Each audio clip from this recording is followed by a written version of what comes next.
I'm going to call Chris Hipkins. Thank you very much, Mr Chair. Mr Chair, it is a telling indictment on the current national government that the only time their members are willing to get up on their pins and talk about in this debate is when they're trying to shut it down. They're not willing to stand up and actually defend the clauses of this bill. I want to turn to one of the clauses that hasn't yet been mentioned in this debate, and that is the clauses around KiwiSaver. So clauses 22 and 23 that make changes to the KiwiSaver provisions in legislation that allows someone to withdraw their contributions to KiwiSaver to purchase a first home.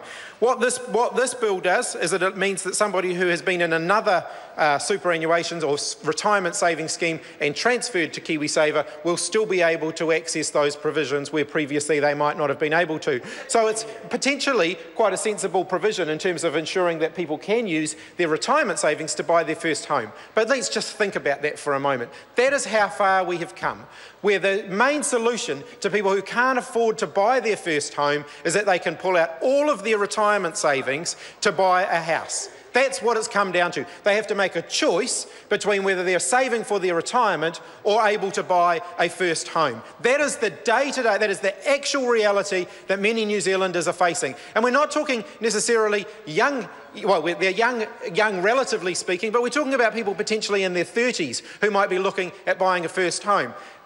If they do that, and they put all of their savings and all of their money into buying their first home, and they then spend the next 10 to 15 years getting their head above water in terms of paying that off, how long are they going to have to save for their retirement? As Michael Cullen said when he was the Minister of Finance, you cannot eat your house.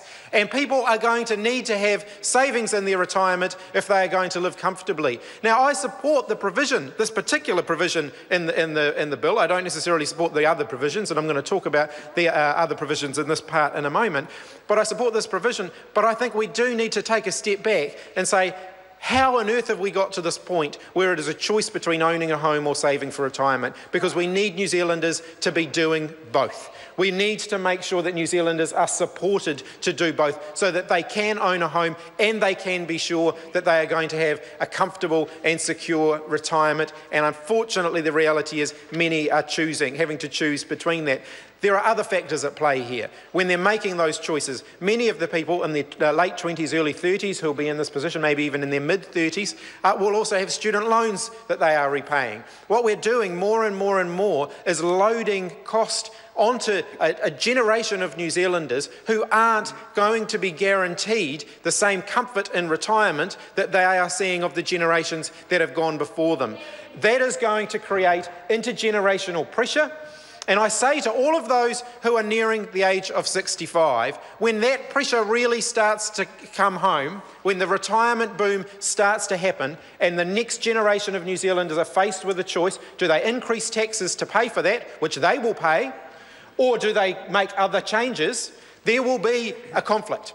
And the future generations of New Zealanders will remember that they had to make a choice between saving for their own retirement and buying a home. And I think that's going to be very unfortunate. And I think we should be factoring that in now, and we should be planning ahead for that so that that conflict doesn't happen, because that could be immensely damaging to intergenerational attitudes. And I don't think that that's going to be healthy. So I think, while that provision is one that I support, I think we do need to look at that wider issue of housing affordability, those wider issues around the massive burden that is being placed on an emerging generation of New Zealanders, and the pressure that that's going to lead to in the future.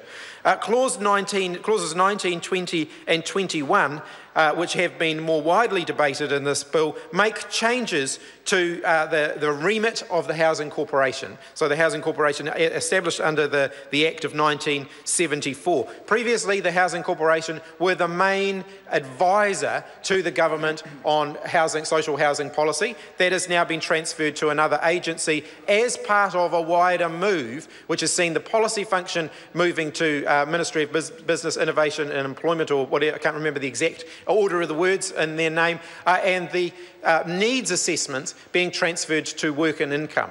And so the mentality behind this is that Housing New Zealand is simply the owner of the houses. That is all their remit is, that is all they do. And I want to say as strongly as I can to the government, while I understand the distinction that they are trying to make with these changes, it isn't working on the ground. There are major challenges that change is creating. Mr. Chair, Mr. Chairman. I call Tracy Martin.